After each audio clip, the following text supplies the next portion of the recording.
For example 3, if I'm solving these equations using elimination, well, they already have them stacked up nicely for me. And conveniently enough, we can also see that the y's also match.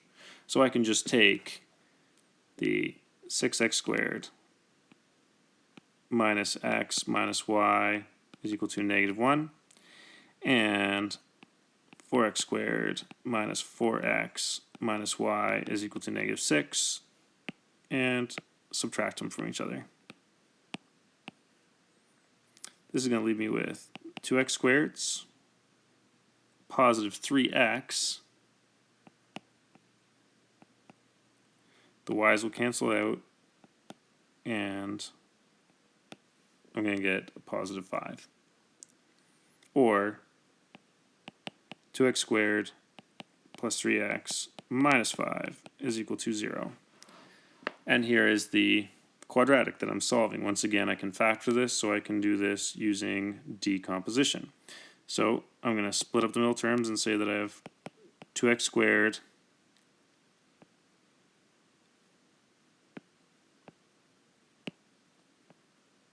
minus 2x plus 5x minus 5 is equal to 0. 2x and x minus 1 plus 5 and x minus 1 are equal to 0. X minus 1 and 2x plus 5 are equal to 0. And now I have my two possibilities. If x minus 1 is equal to 0, then x is equal to 1. If 2x plus 5 is equal to 0, then 2x would equal negative 5, and x is going to equal negative 5 over 2. And these are what I'm going to use to solve for my y. So I'm going to use my first possibility. I'm going to use if x is equal to 1. And I'm going to use this on my first equation. I'm going to say 6 times 1 squared minus 1 minus y is equal to negative 1. 1 squared is just 1, so it's going to be 6 minus 1 minus y is equal to negative 1. This would be the same as when I move everything to the right. Negative y is equal to negative 6, or y would equal positive 6. And I have one possible solution, 1 and 6. I'm going to sub in my second equation, and I'm going to say 6 and negative 5 over 2 squared minus negative 5 over 2 minus y is equal to negative 1.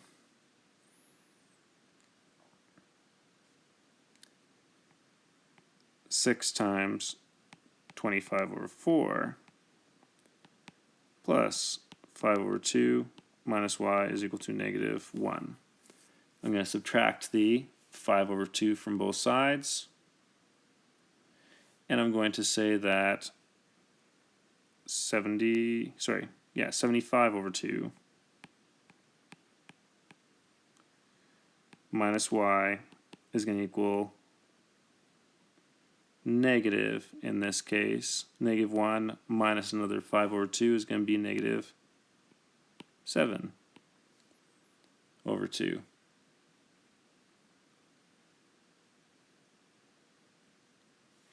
And when I subtract the 75 from both sides, negative y is going to equal negative 82 over 2, or negative 41. Y is going to equal positive 41. I get my second solution, negative 5 over 2 and 41.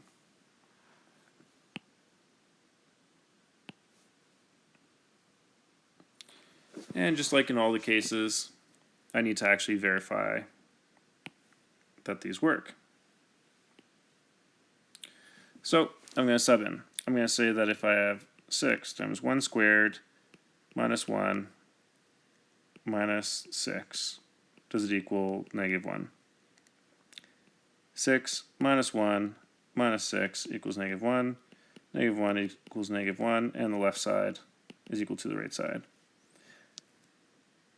4 times 1 squared minus 4 times 1 minus 6 is equal to -6.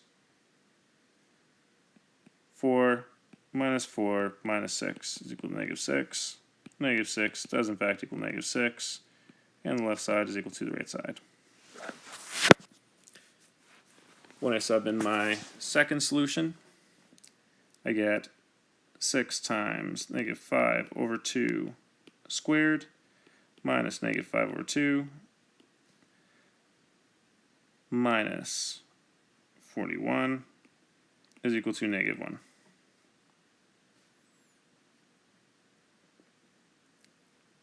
Six times 25 over 4 plus 5 over 2 minus 41 is equal to -1.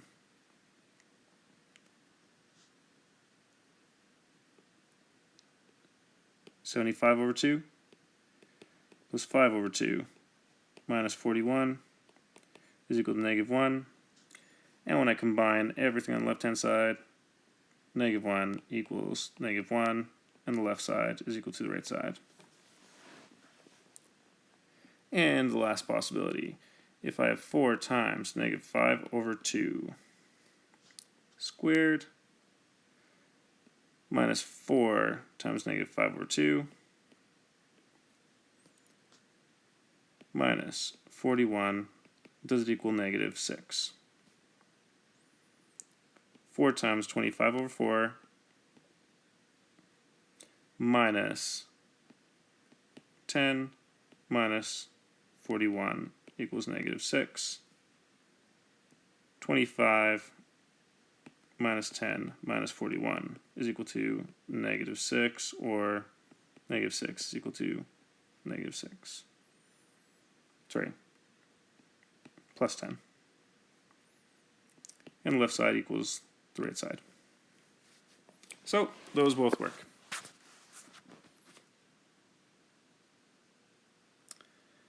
For the last example, write a system of equations that is represented by each graph below and verify that the solutions match with the graphs. Well, the first thing is I'm going to start by writing the equations. Here, it's linear, and I have a y-intercept or a b-value of 1. To get to the next point, I went down 2 and right 2, which means that my slope is equal to -2 over 2 or -1. So I have one equation. y1 is equal to -x plus 1. I have my quadratic. It has a vertex here at 4 and 3. And I have another clear point, which is actually one of the solutions that goes through. This is at 2 and -1. So there's my P, there's my Q, there's an X, there's a Y. And I can say that y2 is equal to a bracket x minus 4 squared plus 3. And I'm going to substitute in my points. -1 is equal to a bracket 2 minus 4 squared plus 3. When I subtract 3 from both sides, -4 is equal to, well, 2 minus 4 is -2 squared. It's 4a. -1 is equal to a, which means that my y2, or my second equation, is going to be negative bracket x minus 4 squared plus 3. Here on the graph that shows me, it has two solutions. One of them is at 2 and -1, and the other one is at the point of 7 and -6. And when I graph this onto my calculator, both those give me the same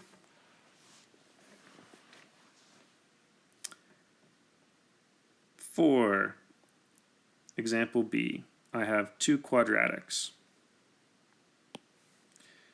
I have the first one here where it has a vertex at the point of -2 and -5.